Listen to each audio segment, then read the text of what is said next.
So, welcome to this week's episode of the podcast. I still haven't made a name, by the way, so we don't know what it's going to be called. But this week, I have a very special guest. We have Zach here. What's up, people? I don't know if I'm really special. You are really Especially special. seeing as I listened. This is what I was about to say to you before you did this introduction. I listened to your latest one with the 8-bit drummer. Oh, yeah. Like, I literally just listened to it this morning. Thank you.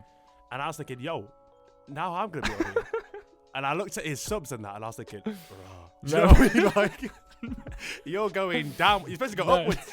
Do you know? No. You've gone very far down, though. No, but honestly, I am still in shock that he agreed to come on this podcast. Mate, I was in shock. I mean, obviously, it's more surprised that you're in shock. No, yeah. I've been watching him for years, mate. Like 2 or 3 years, because he's just one, he's quite a good drummer, and secondly, he's just funny to watch, and it's just good content. Yeah, just nice, easy content. And he replied like the next day. He was like, yeah, sure. Like, here's my Discord. Let's do it. I was like, oh, that's mental. You sure? Man. That's mental. Yeah, that's mental. It's pretty mad. But to all the people out there, if there is someone out there like that, because I know the majority of people that listen to this will know who you are anyway, because they'll be aware of us like doing some work together and all that stuff. But Zach, who are you? What do you do? Oh, that's a great question. Do you know what? I wake up every day and look at myself in the mirror and ask that question. I'm like, who are you, bro? Like, who are you? Do you know what I mean? But yeah, well, my name's Zach, as Charlie is so kindly stated. Yes. And I play drums, really.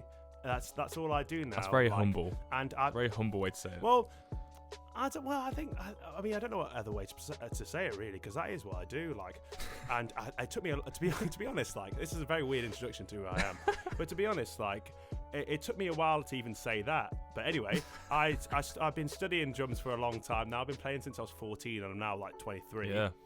I went to Newcastle University to study my music undergrad. Then I went to the Royal Northern College of Music to do my masters, which sounds much fancier than it is. I mean, they just smacked the Royal in there. It is fancy though. You meant? Oh yeah, it is a bit fancy, to be fair. And then now I'm a freelance musician after graduating from there. But obviously it's a bit of a strange time right now for musicians. So just doing a bit of recording for people.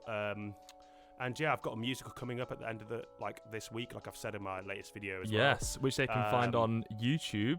There'll be Yes, they can find. Oh, he's plugged it already. He's plugged it already. There'll be a link on the screen. There'll be a little hyperlink, and there'll also be a link in the description as well. Just. Oh wow! Look at that. That's very high tech of you.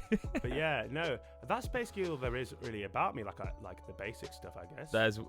There's way more than that about you, man. But that was that's a quick synopsis of who you are. But no. Yeah, just like the CV version, just like the quick, the about me section of the CV. If people wrote those. Exactly. If people still use CVs, I don't know. Do people even care about CVs anymore? I've not looked at my CV in years, personally. Well, there's no jobs right now, so that's what I heard anyway. Yeah, man. Not that I've been looking. I hope the job centre doesn't hear this. Yes, I have been looking. Please give me the universal credit. Yes, please. I mean, I am seeking a job. Yes, that's why I'm still eligible for the benefits. Yes. Correct. No, but no. In all seriousness, I don't know what's going on with that stuff. No, it's mad. It's mad. I'm one of these people because for people that don't know, people actually probably won't know this. Is that me and Zach have known each other for 5 or no more than that, like 6 or more than that, 7 years. It'd be like 7 years. 7 years going on to 8. Yeah. It's very. Like, sorry, I keep on talking. No. I'm just literally non-stop now. Cool. What the thing I was going to say was that it's just I think it's very good that we still talk to each other and stuff, and 100%. And it was really, I think it's strange because even though we have known each other for that long, the last time we worked together was like earlier this year, and we started working together a bit. I think the year prior to that. Yeah. And but I hadn't seen you for a long time before that, but it just felt normal, to be honest. Dude, yeah, that's the thing. Like, do you know what I mean? I think, not to sound so cheesy and not to butt you up too much, but I think when you are actually like a good mate with someone, you can go like as long as you want without seeing them, and you come back together and it's like nothing's really changed. Yeah. And that's what I felt. That's what I felt. For sure. I guess you just said it way more eloquently than I just did. But that's basically what I was trying to say. Yeah. I mean, we've been through a lot, man. Because I was watching, like, I get quite, what's the word? Like, proud, I guess. Like, when I see your videos and stuff, because... Oh, thanks. No, man, it's cool, because we went from being in Bleach back in the day, playing, like, shows... Jesus. If you remember that, do you remember that Less Fest we played in, like, 2013, 2014? Oh, do I, bro? The thing is, you're laughing now, but remember how hyped we were, bro? Dude. Like, there were, like, three people singing along. Exactly, yeah. For context for people, like, never mind 3 people singing along, there's probably 5 people in there, and it was like this little festival. And, you know, like, props to the people they put it on, because putting on stuff like that is not easy. Yeah. It was like a little local festival thing, and, like, we were so hyped. Like, we treated it like it was Leeds Fest. Literally. Obviously, it wasn't. Yeah. Because I think it's because we got caught up in the whole title thing, it was Leicester Fest, because it was in Leicester. You know, just in case that wasn't clear to anyone. Just in case. And just to double check for it. And yeah, it was just basically just a bill of like local bands and stuff. But to be fair, I feel like we did play really well that day. Yeah, man, we actually smashed it. We really did smash it. Yeah. And there's no proof that any otherwise. No one can tell us that we did. I actually found, like, this must be a couple of years ago. I actually found the videos of us playing it. And oh my, send them over if you still have them. Send them over. Oh god, I'd love to see that. I think I've still got them, man. And my highlight is me in like a really awful singing voice going, Belly. Is that still on the internet? Barely Function, yeah, it's on SoundCloud still, man. Bro, smack that hyperlink up to that right now. I'll get the link on this video right now. I want to see that link. I want to see the link pop up in the right-hand corner of the screen. Let's see it. It'll be there right now. People will listen to that. Pause this and listen to that right stop now. This podcast. Get that in your ear Listen to Barely Function. Smash the like button. If you want to listen to a bunch of 16-year-old middle-class people play grunge. That's what everyone wants to hear. That's where to go get it, man. It's it's so good. Oh my god. You want to see? That is such a funny way of putting it, because that's literally what it is. Oh my god. You want to see 3 musicians all funded by their parents complain about their parents? Then you can, if you want to see really privileged children complain, look no further, people. Really angsty teenagers. Oh god. Dude, we were angsty because we used to wear Foo Fighters t-shirts. That's not angsty. Oh god. Oh god. I remember. It does feel like yesterday, to be fair. But yeah, you're right. Like, we have known each other for a long time, and we have like gone through the same music stuff. Because as well, I'm sure the listeners would love to hear about this also. But like, we studied our A levels together. We did. As in like doing music tech and stuff. Yeah. So musical journey wise, yeah. We actually, to be honest, that was like I kind of alluded to in the video. That was kind of I'm talking about my video all the time now. I don't know what I'm saying. No. People know what I'm talking about. Like, I'm some famous YouTuber. But you are famous to me. It just helped. I've got a poster of you, man. Oh, you better. It better be right above your head. It is right on the ceiling. Even better. But yeah, no. Yeah, that was kind of when I started taking music more seriously and stuff. Yeah. So like, you were right there when it was getting more serious. So. Yeah, literally. Yeah. One of the I know I talk about this a lot whenever I see you, but well, not whenever I see you, but one of the first things I said to you when we saw each other after a while, one of the most iconic memories of me and you was the AS level results day. And I hadn't even walked into sixth form yet, and you came out and grabbed me like, bro, they fucked us, bro. And I was like, what do you mean? And you're like, we've got a U. I've got the whole class is a U. And I was like, what? Mate, oh my god. And everyone in a class of 30 got a U in music tech. Oh my god. To be correct, actually, I think you're slightly incorrect there. I think I got a D. Did you get a D? If I'm right, yeah. I got a so U. I think and then I think me and Liam got a D actually. So just to set the record straight, you got a D. So we're the high ranking failures of the group. But basically, yeah, what happened with that? for listeners' context, is that basically our school was supposed to be a music specialist school, and that was a lie. That was a big. that was a big lie. That was a massive lie. They had funding from the government, I think, to like pay for some of their music equipment, so then therefore they could qualify as a music specialist school. Yeah. And then when we were doing our A levels, they had told us that our coursework was of a certain caliber, and the exam board did not agree. That's basically what happened. They severely did not agree with that. What the teacher said our coursework was, and then basically we all got marked severely down. But luckily, I don't think that affected. Did that affect what happened to you in the end? That much? I had to, bro. So I had the most depressing, like second year, like A levels. Yeah. So I got the option of either retaking year 12, or doing all my coursework again in year 13. Right. Oh fuck yeah. No, do you know what? That is not. So I had to do 2 years in 1 year, and I spent 3 weekends in a row at sixth form recording, and all the teachers came in to help me as well. I was actually really blessed. Like I had Pro Tools Man and B-Tech Kirk Hammett as well, if you remember him.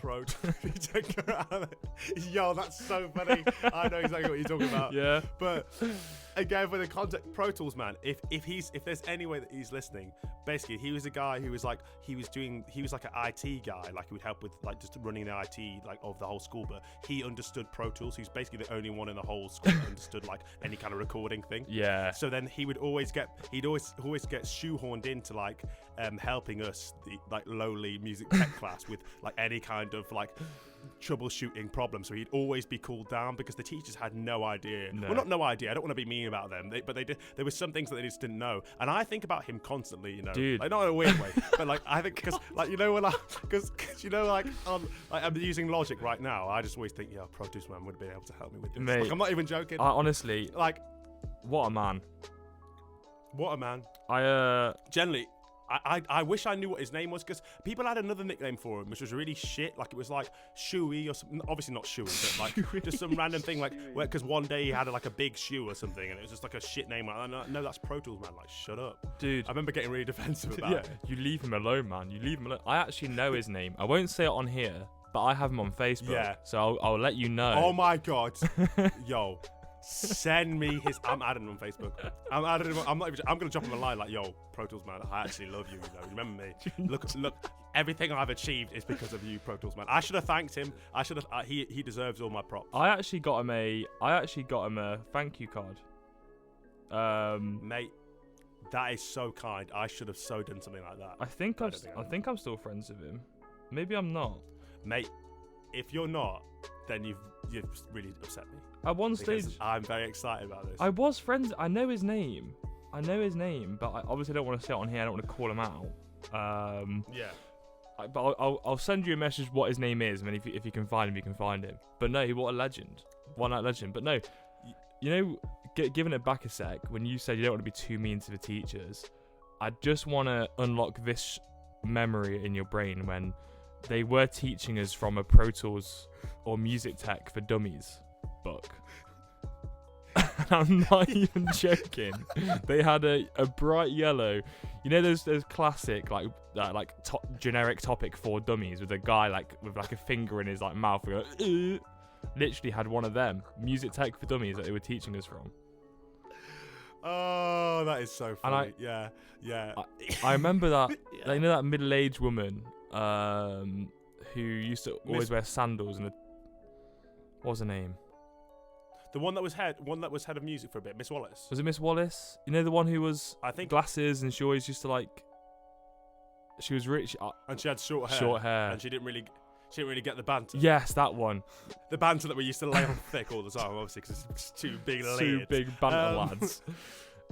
Yeah, I think that was. I ran into her, you know. Speaking of which, this is getting very nostalgic. It is. I ran into her at John Lewis, and she turned around and she's like, "Hello," and she had no glasses on. So at first I was like, "Yo, who is this?" And I shat myself for like about 30 seconds, and I was like, "Oh shit, it's you!" Like, do you know what I mean? And I was like, "Oh," and then I started saying, I was with my sister, so I was like, "Oh, this used to be my head of music, and they really helped us out, and blah blah blah." And then but really, when you see someone and you can't remember who they are for like, I think it was more like 10 seconds, and you freak out because you know they know you. Yeah. Oh, it's horrible. It's horrible, and you feel so bad. Yeah. Like, do you know what I mean? Because I've got such a bad memory when it comes to that. But having said that stuff about them, I have to fight for them a little bit, because like, even though they did do a lot of things wrong, it was actually the first school that I went to when they told me like, oh, you should actually pursue music further. Yeah. Like all the other teachers just kind of said, nah, like you shouldn't do it. Yeah. Like they were literally like that. Like I remember when I was at one school for my because I ended up going to 3 secondary schools. Well, 2 secondary schools and 1 sixth form. But the sixth form was at school as well, so 3 schools. Yeah. Yeah, there you go. Math, children. Anyway, so then I was like, for my GCSE, they were like, "Oh, are you sure you can do this? Because you're playing drums and you're gonna have to learn about melody and harmony." And I was like, "I can do that." And then at the next place I went to after I finished my GCSEs, they were like, "Oh, are you sure you want to do it for A level?" And I was like, "Yeah." Then when I got to A level, they were like, "Oh, you should go to university." Yeah. And it was the first time anyone outside of my like home and my friends and my family had ever like believed in me, and that actually did mean a lot. So I do feel like I owe them like a bit, and I do really like, respect them and feel like I don't know. I feel a bit of gratitude. Yeah, I just can't. Yeah, that's the right word. Yeah, gratitude. But still, you can't get out of your head that all the things that did fuck up. You know what? You make a good point, because I remember. I think me and you were the. I don't know. At least I think me, you, and Jasmine, if you remember her, were like the only ones. Oh, do I? Of course I remember the Jed. She went to Newcastle University as well. Oh, really? Mad. Yeah, but she studied maths, I think. Maths, of course. I used to see her sometimes, and she used to be. Oh god. Like, sorry, I'll make this quick. But she was in the Christian Union, and I've got nothing against that. No, you have your beliefs. But they used to like. Oh god, this is so bad. They used to, outside of like the student union, they used to like hand out water, and like which is nice of them to like show people up. But like I used to see her doing that all the time, and see her with like her Christian friends, and then because obnoxious young drunk me would just get into a debate about like if God was real with them, and just poke them, and it's actually such a horrible thing to do. But I used to do it all the time. But I was 18, you know what I mean? But I used to be like, yeah, but how did this happen? No. How did this happen? Prove this. And it's just such a dickhead thing to do. But I used to spend like hours outside in the smoking area, just poking them. Just letting her know that you completely disagree with everything she stands for right there. Yeah, that I don't respect you. No, it's not even that. To be honest, I see myself as agnostic. I don't even really know what's going on. I agree. I still just decided to be a prick. No, dude, the thing is, it didn't. There was a girl at my uni who was very similar to Jasmine, right? Who'd always give out free water, and I'd always. We worked at the student union together in our third year, and we studied philosophy together. So I'd always just like find a really dumb thing. I'd be like, well, why does this happen then? Like I would say something like, what was it? I'd be like, I would say like the dumbest things. Like it doesn't even make any sense. I'd be like, well, if God doesn't want me to have a pint, then why they're on sale for like a 3 for a $5? It makes no sense. But it is funny to do that though, because it's stupid what you do. Yeah. But you just do it because there was no one around to like. Because I think when I was younger, especially when I was getting drunk, I just actually generally enjoyed like irritating people, like sometimes. Mate. So I would just go out there and do it, and they would just take it like champions. Yeah. And the thing is, I'd just drink all their water as well. Yeah, same. So really, they won.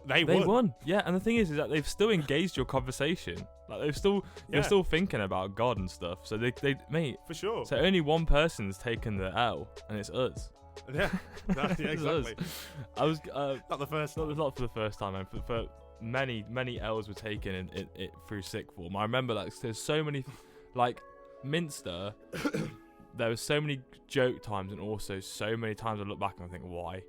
Just why? Oh Oh God, Like- yeah. I think about that all the time. Also, like I can't get into this on here. But there was one. I'll just. Oh no. Oh I no. can't say it, but like, I think you'd remember this, but I'm not gonna. I won't be able to describe it without giving away too many details. Okay. But there's this one incident that happened in the con room one time where like someone had outed someone else's family. Do you remember? Do you know what I'm talking about? I'll have to message you. I think I privately know on what this. you're talking can't about. remember I think I know what you're talking and, about. But I just remember thinking like, it's just some things would happen. I mean, really, if I like summarize it, some things would happen where people would just say stuff, and I'd be like, yo, and I'm just thinking back like, yo, when you're at school, people just actually just do the madness. Mate, do you remember when I broke up with the girl I was with at, and then her friends started a rumour that I was having sex with the sofas on the lunch breaks of the... Yo, you know what? I heard that rumor as People well. Yeah, thought when it that was went down. true. People thought I was having Yeah. sex with the sofas, mate. Bro, because people were so convincing with the way he said it. I remember thinking, yo, that shit might be true. You know? Did- Do you know what I mean? But obviously it's not true. Do you know what I mean? But people just, but yeah, at schools, it's just mental. It's like- Oh yeah, people, It's- like, yeah. We used to think it was cool to like go to co-op for a meal deal. Do you remember? Yes. Oh my Jesus. god, that walk to co-op. We'd get like a half an hour lunch and we'd spend 20 minutes walking. No, yeah, man, I remember that. Do you remember? To be fair, it was paying like when it was summer and everyone had a free period, or you just skip the lesson, and it was like a paying day, and everyone would just sit on the field for like 2 hours. That would be cool, and like everyone would be playing football, Yeah. and like doing different stuff. Yeah, but was cool. like for context as well for people, like this is like this was like in like a villagey town kind of place. Yeah. So like it was like quite like everyone kind of knew each other and stuff like that, and like, it was like a weird little network of people. Yeah. We both lived just outside of it, didn't Yeah. we? Like basically. I was So, like 15 minutes weren't- away from the main area. Yeah, I was like half an hour or so away, so like it's like, but close enough to go to school there, obviously. But like, yeah, everyone just like knew each other's like brothers, sisters, mums, boyfriend, friend. It was weird. Thingy. Like they could. Yeah, I never really liked that, to be honest. No, I'm not gonna lie to you. I'm happy I went, but at the same time, a big part of my brain was like, I wish I kind of stayed at the school I was at and went to sixth form there. Instead. Where were you before? I was at Sealy in Calverton. Mm. And like I had all my mates there, and like all my friends from growing up all went there anyway. So I was the only person to go to Minster from my school. So I don't know why I did it, but it happened. It was a choice, bro. Yeah. Maybe it was the great music part. Mate, you know what? It literally was. It was the fact that I could study music and philosophy, which my school wouldn't have done. So that's why I went over, and I got a D in music and music tech, and I got a B in philosophy. That's not too bad. But yeah, man, I got that's not big bad. D, and a big D in history as well, which was awful. The history was awful. I remember you talking about this actually at the time, and it did look horrible. I remember taking it for GCSE and being like, "Fuck me, these are lot of facts." Dude, do you know what I mean? I always get confused because we went to New York together, which is also a big flex. Yeah. Don't worry about that, people. Yeah, we basically going back to the previous state.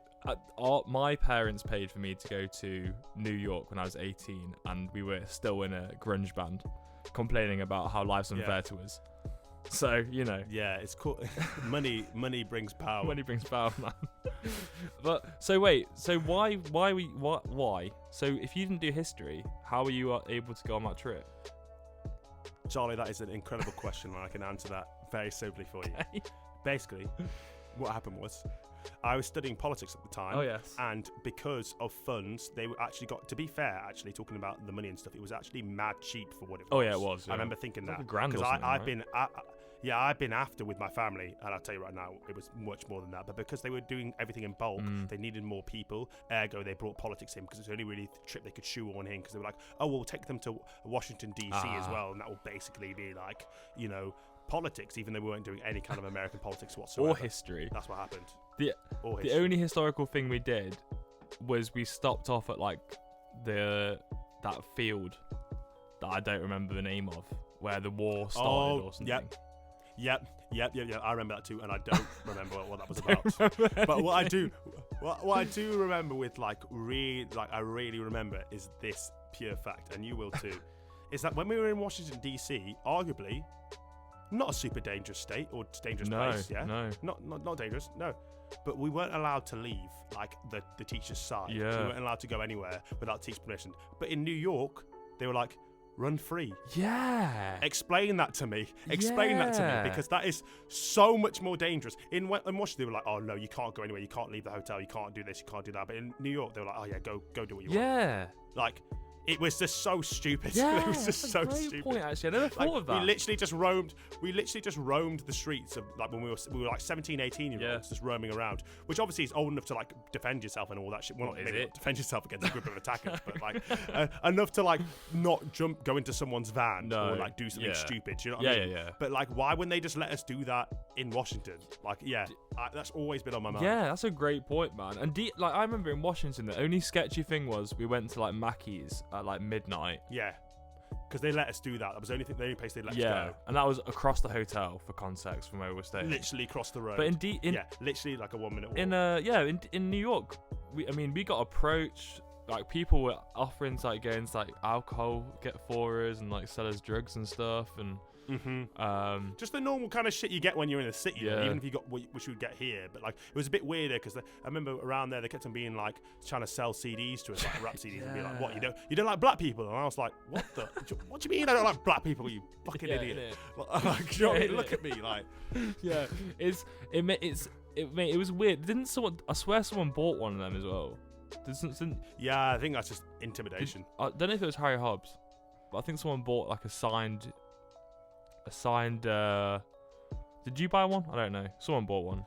Oh God, no! I didn't buy one. Like, but actually, quickly while we're on the subject of that and telling stories about that, the only other story I remember, and I told this actually when I was talking about some stuff about the Black Lives Matter movement, was like when I was in New York. I remember like when we were all there together, and I was actually like. Well, actually, that's not helpful for the story right now. But when we were all there together, like other African Americans, like would point at me. Well, I say other, I'm not African American, but African Americans would point at me and be like, "Oh, there's a black man, there's a black man." And I remember just thinking like, "Yo, what?" Yeah. Then I realized it's because I was the only like, non-white student in that group, and they're just not used to seeing that. And I remember that just being the idea of that just being so sad. Like, because like I know there's a lot of in New York as a state is quite liberal as well, and just the idea of there being so much separation there. I mean, I know that there's racism here still, and there's racism everywhere, but there for it to be so stark that like they point at people in the streets just because they're surrounded by non-whites because they don't see that. Sorry, because they're surrounded by whites, so they don't see that. I just remember that it's etched in my brain that. It shows. It was when you watched your video, which also was when I watched that. It was also like really. It took me back from that. Not to make it about me, but like because I was like I didn't even clock that, and that kind of shows the level of privilege I guess as a white person that you have.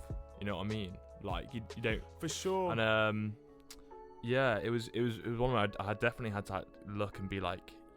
It is such a big problem that needs to be it shouldn't be there, and we've obviously got to speak out about I lost you for a second there. What did you say? Sorry, man. I just lost you for a second. No, I'm just saying it like it's such a big problem in this country and in America and just throughout the world. Like you look at what's happening all in like China at the moment with the like anti like Muslim stuff that they're doing there, the concentration camps and stuff, and still in America there's still police brutality, and in England there's still huge amounts of racism, and it's just annoying because it doesn't make sense.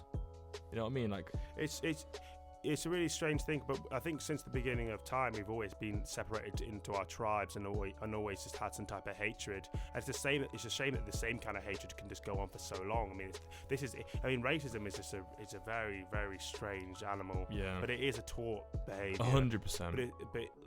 But it's just because inherently we want to find others that are like us, and like we want to be safe in our packs, but we can't act like this when we live in such a global world, when we rely on each other so much. And that's why, not to make it all about COVID as well, but that's why this pandemic has hit us so hard, because it's showed us how interconnected we all are. And that's why you can hope that this is going to bring us all together. But we'll just see what happens. Yeah. Well, I think I'm not that hopeful right now, but we'll see what happens. No, man. I think like I'm not that hopeful either, to be honest. Like I think it's something that Like I don't know if it's lives in the generation of that we're in at the moment, but definitely in ones above us, it's still rife. And yeah, the problem is, like, sorry to interrupt you. That's cool. I agree with you completely, and the problem is, like, until it's completely stamped out, then it will always survive.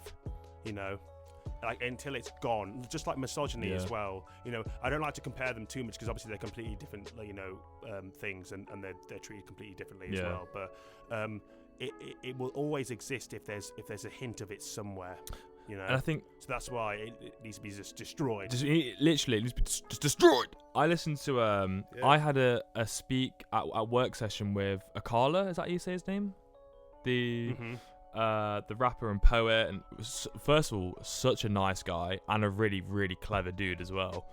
And he said he brought up so many good points, which really made me think, like, I know it sounds so cliche, but it's all about education. It's all about that mindset of ultimately people need to go into it thinking everyone on this world is either nice or not nice, and like color or gender doesn't have anything to do with it. Like, you're just either a nice guy or not a nice guy at the very like fundamentals of the level. So you should base people on their personalities, not on something they can't control, like skin color or gender. And then you also break it down, which I didn't think about before, because someone asked the question, shall we change like wording, so like get rid of things like in the workplace or in society, get rid of the word slave and stuff. And he was saying, like, you can do, but that's like a middle class problem, and the problem's etched into like society and onto what we're built on as a country, and many countries are built on. So we should focus on those issues first before we start thinking about wording and stuff, because it's not the wording that necessarily is the problem, it's like the people's mindsets that are the problem. So we need to focus on education and just get people to realize that everyone's just the same, everyone's equal, and that you shouldn't hate someone because of something that's out of their control, you know? I don't know if I just butchered that. For sure, yeah. But yeah, no, I agree with what you're saying, and it's a strange thing because all those things like slave, like the strangest thing. I mean, I can go on about this for ages because you know. But the strange thing about it is that it's treated as if, even in this movement, I've seen it happen with the Black Lives Matter movement while it's re-emerged in this country and worldwide, is that it's treated like it's a black issue, but it's not. It's a white issue. Racism is a white issue. Yeah. So it's not like it's not something that blacks can fix themselves, and it's very infuriating. And I say blacks just because of the movement itself. Yeah. Obviously, minorities can't fix themselves.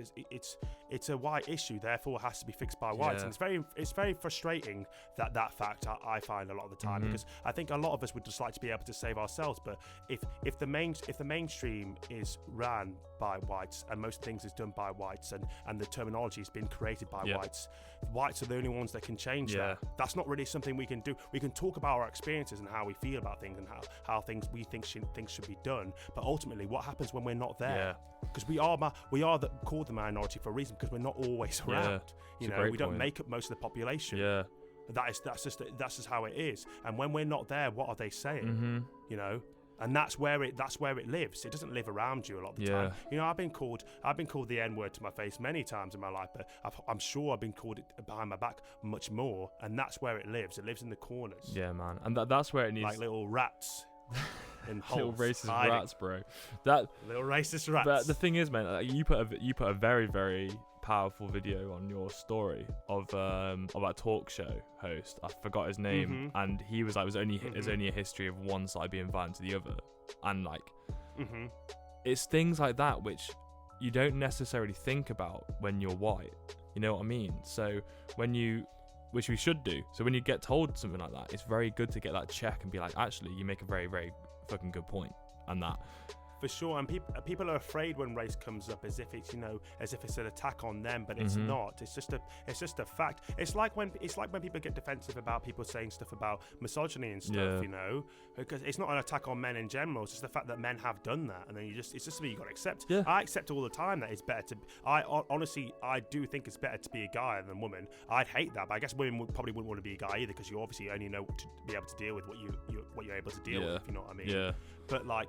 But I just think I can walk home most of the time and not be afraid about certain things. I can wear what I want. Yeah. It's just like loads, just the basic human rights that you'd expect everyone to have. And it's the same when it comes to race.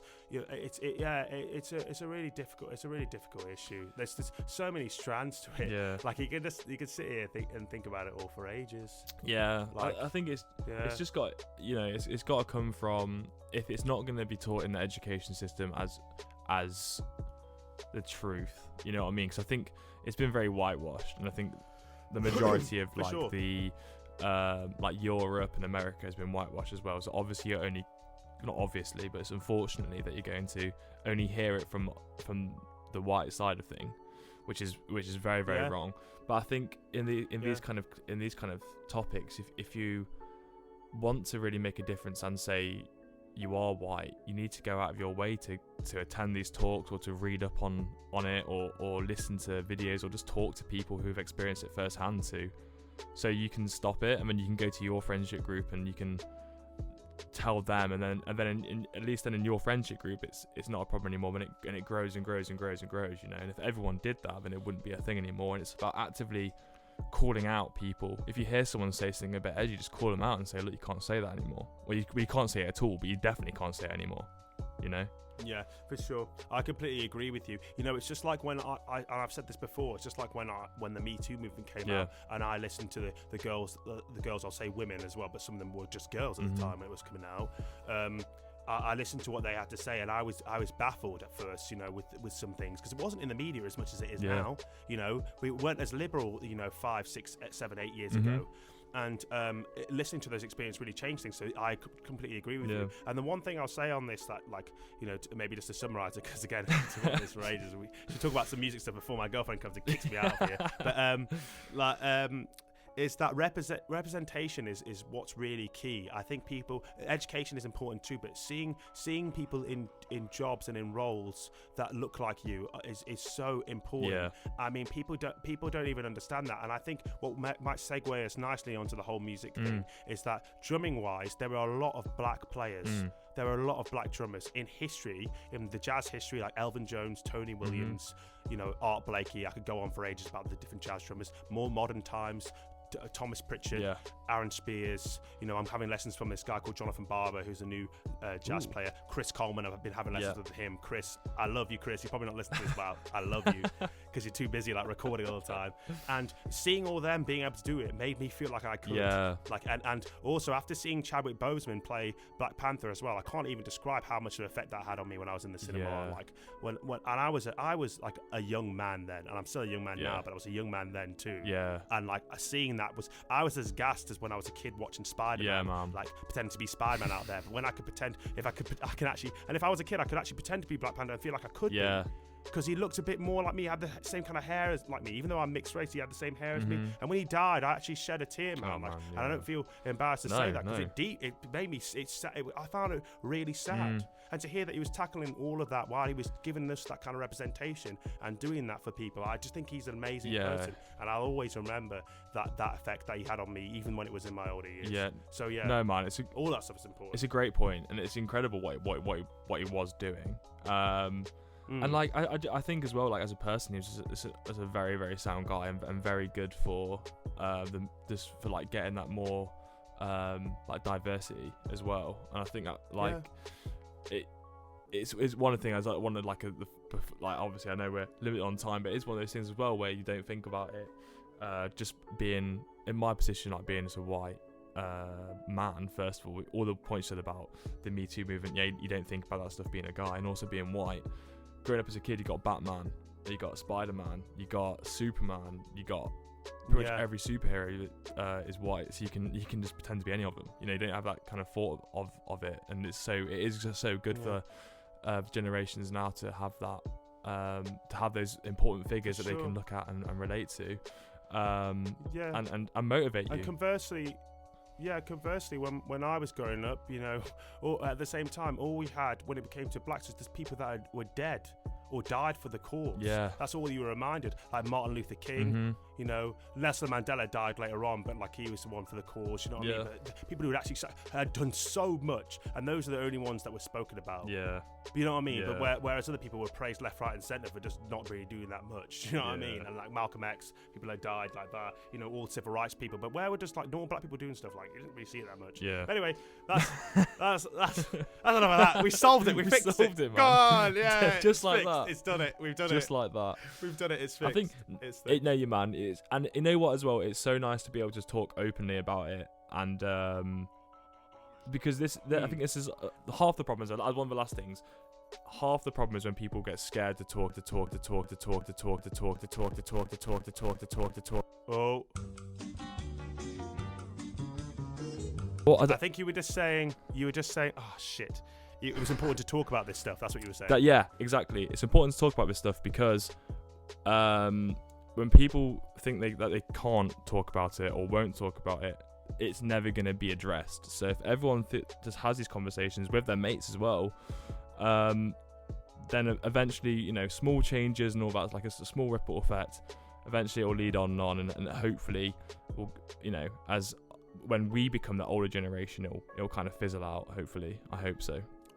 I completely agree, and I think that that's the power that this movement's had. It's actually allowed us to talk about it, which is the main thing, because it's all actually it's forced everyone to face that kind of education and actually read up on things. Yeah. Society has forced that, which is great. Yeah, I agree. It's really, really good. But yeah, man, no, thank you for being open and talking about it. I appreciate it, man. It's really nice. Oh, mate, anytime. I like to talk.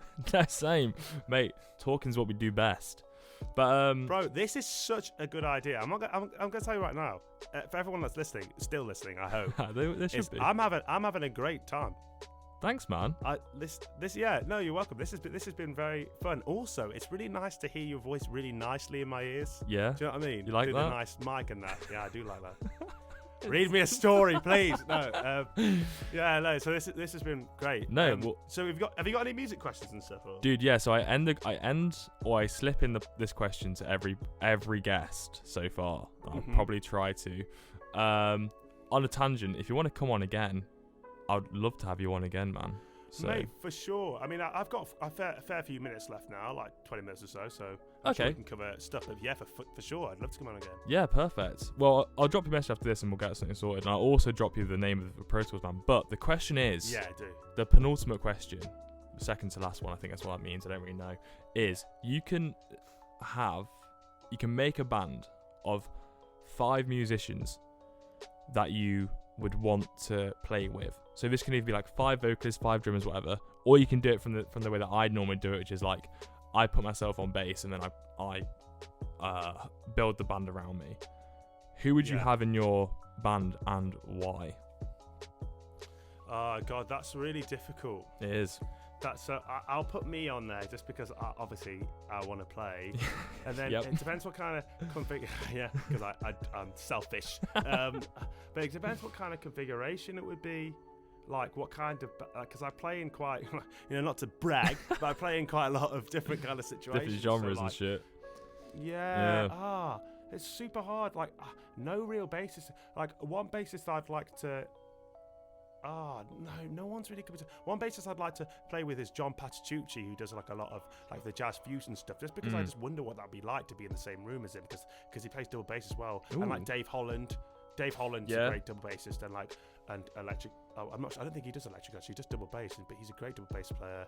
And then like who else? Basses are hard. There's not really. It's so hard because like now my mind's just gone blank. I'd love to be able to play with like the saxophonist Joshua Redman as well, because he's another jazz guy. But I think I could learn a lot from him. I'd also just love to get, because I've started having lessons with Chris Coleman. I'd love to get in the room and play drums with him playing drums too. Just to be in the same room and like talk more, because he's been really nice. Like, because over lockdown, obviously people have had more time, so he's allowed me to like have some lessons with him online, which has been great. But other people like guitarists, like every guitarist in the world slips on my mind. I'd like to play with Jack White, because I saw him play on SNL the other day, and that was really cool. That would be cool. Because he's still going. Yeah. Like, I'd love to see what that was like. But it's just so hard to think of people. It is, man. I'd love to play with. Also, actually, if actually, I'll kind of do a quick cop out. Yeah. Okay. It's a little bit of a cop out. So if I was to play with a band, like put me in a band. Okay. Yeah. I think that's easier for me to answer. Cause, like, so many people are running around my head. Because But if I was to sit in with a band and like carry on the tour or whatever, it would be Queens of the Stone Age, bro. Like, I'd sit in. I'd love to do that, because they've always I think they've just got great longevity. Their songs, like, I think they'll always last, and also because they play such big stadiums and stuff, and their songs are just so like killing and like hard hitting. I bet you that'd be sick. So if it was a choice of like what band I'd go into that. Yeah, I mean, it's a no-brainer as well, especially in the first, like, I'm not too sure how many albums he did with them, but at least the first one, when he had Dave Grohl playing drums for him, so you know. They had Dave Grohl on the No One Knows one, Songs for the Deaf record. Which is also a sick album. Very, very good album. It's so well done. Yeah, but all of them are really good, and I still check them out now. But but if I was going to sit in with a pop person, like if it was going to be a pop thing, who would it be? I don't know, like. It's hard. If it was straight up pop, I think I would actually go for like Justin Bieber or someone, because I saw him on SNL the other day as well, and his songs are actually sounding kind of decent. They're sounding good now. Rock, yeah, he's sounding good. And if it was pop rock or something like that, or a bit more like country poppy stuff, I'd go like Kelly Clarkson or someone. Ooh, that'd be so much fun. That's interesting. That'd just be. It's just like. Yeah, because I don't particularly listen to her stuff. It's just like that would be so fun to play. Yeah. And I've heard the drummers that play for her, and they're so good. Yeah. So, mate, everyone has. I mean, I was blown away by, you know, when you're just on YouTube and you're just kind of scrolling and stuff, and you look at live performances. I watched a Bruno Mars one live, and his musicians that he has on are quality. They are so good. Those guys. They're killer. But everyone's got good stuff, like like Michael Jackson's drummer. I know I should know his name. But that guy's sick. Yeah, Sugarfoot, man. That guy's sick. I mean, who else is there? There's so many good musicians out there. I don't know if you listen to. Well, obviously you do listen to. I was gonna say Lizzo. Like, she has good musicians with her, and also I've really got into Stevie Wonder recently. Yeah, bro, that would be so good. I should have thought of him. Yeah, that would be so good to play with him. Because I was trying to keep it with people who are actually alive. Because if you do dead, then like my head's just gonna fall off. And in the same vein, Bill Withers. That'd be so cool. I'd love to play with him. Yeah. But if it was dead people, now I'm getting gassed. If it was dead people, I'd want to play with Otis Redding. I love Otis Redding. Otis Redding is my boy. You got and me James into Brown him. as well. James Brown, yeah, definitely. Yeah, man, you got me into Otis Redding because. We recorded that song. We did Sitting on the Dock of the Bay. Yeah, man. Yeah. Oh god. Yeah, that's mental. Dude, yeah. The last question I'll ask you, before we finish off this one, because I don't want to make you anxious with time and stuff, and we can always do another one, so it's all good. For sure. The last question I say is, it's very similar but different. If you were to have like a dinner party. So, I know it sounds so bougie, but if you could have a table of guests,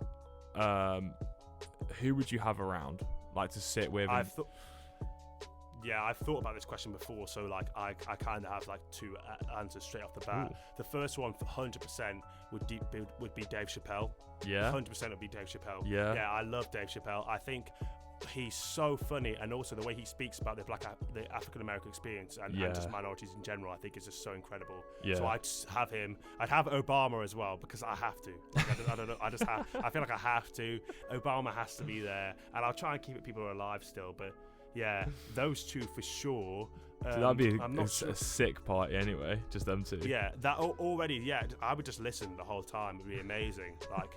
And if it was anyone else, I'm not sure who else I'd want to throw into the mix, because they're quite formidable. Like, but because I feel like those two could literally get on with anyone. That's the feeling. That's Yeah. the feeling I have.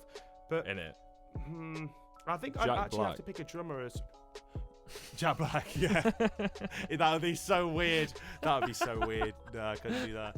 Do you know who actually I would like to have there? Actually, I should probably have a talk show host there who could actually sort out the whole conversation. Do you know what I mean? Keep it flowing. So I'd pick Conan O'Brien for that. Dude, Conan's my favorite. I was talk show gonna- host. I'm actually so gassed you said that. Conan O'Brien's joke, man. I love that guy so Yeah. much.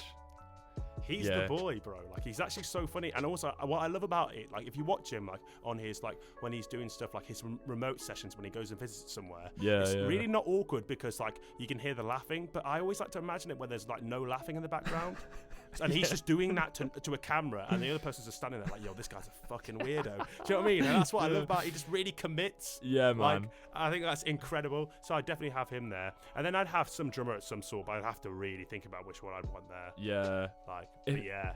Mate, the thing is, quickly on, first of all, great guests, and normally people are like, I don't know, I'll go for Nah. Bob Dylan, but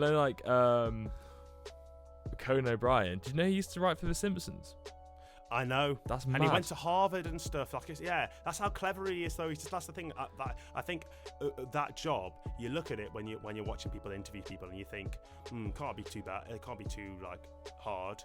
But it must be so hard. To coach. You must know this now from doing these podcasts and stuff with people. To ask the right questions and try and pull an answer out of them. Yeah. And I think he always gets something from people that is really a nice response, as well as Graham Norton as well. Graham does great with that too. He is good. He is good at what he does. Is the thing is, mate, I think so far I've only interviewed one person who I didn't actually personally know, and that was a 8-bit drummer. And luckily for me, he's just a really, really nice guy. So it wasn't too bad. But I guess it depends on who you have. And if I ever get ever get anyone I don't know, then maybe it'd be a bit harder. But at the moment, it's really fun. Well, really, really fun. But no, man, I always change my answers for that question. That one. There's only one consistency with it, which I'm pretty sure I'd have Freddie Mercury there. Yeah. So you're including people who are dead as well, then? If it was just alive, I think I would still go for. If it was only people that were alive, it makes it a lot harder. But I think. Yeah, I don't know who I'd go for. Carry on, sorry. No, man. I it's hard. It is difficult, isn't it? It is difficult because a lot of such great legends have passed away recently as well. So it's really hard. But I think that way, just I don't know, because then for me, I find it harder when it's if you include the people who've passed away, because then you've got endless possibilities. True. Because there's so many great people who've been around. That is true. And to hear their experiences from a different lifetime. Yeah. Bro, I'm getting so deep on this. So deep, So man. deep. So deep. Oh my god, but that's a good question though. It is, man. Yeah. One day. You're really going for this. You're really going for this thing, aren't you? Dude. It seems like it's going well. Thanks, man. Thank you. Yeah. Well, at the moment, it's just one a week, one podcast a week, and I just love them, man. They're really fun, and long may they continue. Hopefully. Well, I hope they do too. Like I said, I listened to most of the 8-bit drummer one. Actually, I think I listened about half an hour or so of it this morning. It was interesting, He was really interesting, man, because he's one of the only musicians I've spoken to who is inspired by not by a singular musician. He's inspired by game soundtracks and stuff. Soundtracks, yeah, I know. I was thinking, that's actually just wild. It's crazy, isn't it? I've never actually listened. I have listened to games and got into it, but I've never actually listened to a game and been inspired to play an instrument after it. So that was really interesting. Oh God, no. Yeah, I'd never do that. I think that's mental. Yeah, innit? Yeah. But no, it's cool, man. It's very cool. But right, we'll wrap it up, man. We'll wrap it up. Just thank you so much for coming on. It's been so fun, man, and really, really nice to speak to you. And anytime, man. Anytime. I've really appreciated being on. I've really enjoyed it. It's been fun. Yeah, dude. We'll get another one sorted then, and we'll continue where we left off. Just cool. Let me know when you're free, and we'll go back for it again. To everyone out there, because I literally have forgotten we're actually on a podcast and not just having a phone call. So to everyone if you've enjoyed it, please leave a like. Please also make sure you're subscribed to me and Zach, but it'll be a link there now, so just click on the screen or in the description. Go check out his channels. Zach, you do videos are they once a week? Do you know what I'm gonna have to admit this to people. Oh no. I've started doing like 2 a month basically. Because I was really afraid that I was going to become like, not that there's anything wrong with this, but I was really afraid that I was going to become like a YouTube drummer instead of like actually being a drummer, you know what I mean? So, and that entails like a lot of practicing and stuff. Because even though the channel, obviously, if people are interested, is about my practice process and like how what I'm doing that week or what I'm working on that week, but and it entails obviously the whole point of it is me practicing, so I still get to practice, but I have to edit it as well, so it kind of takes into my practice time. So I've really started just doing 2 a month, and they always come out 12 on a Monday. 12 on a Monday. They are honestly, I'm not just saying it's because you're a mate. Really, really sick quality. Like everything's really good about them. They're really enjoyable to watch. Like personally, I can't really play the drums. I can play like a basic beat, but they're really, really interesting. So just go check it out because you will enjoy the videos. They are just really, really fun. The one with your girlfriend was a joke, by the way. I enjoyed that one. And also, she smashed it, Thanks, bro. Yeah, I know. I was quite surprised she got that good, you know. I was thinking, yo, stop. Slow down. Yeah, stop playing. yeah. No, stop that. Yeah. You're bad. I was actually, all seriousness though, yeah, I was quite proud of it. She did well. Yeah, thanks, man. I really appreciate all the positive comments. No, dude. You too, man. Thank you for your support. We'll get another one done. So yeah, go check out Zach. Make sure you liked and subscribed and leave a comment on who you want to see next week, and I will see you guys in the next one. Sick.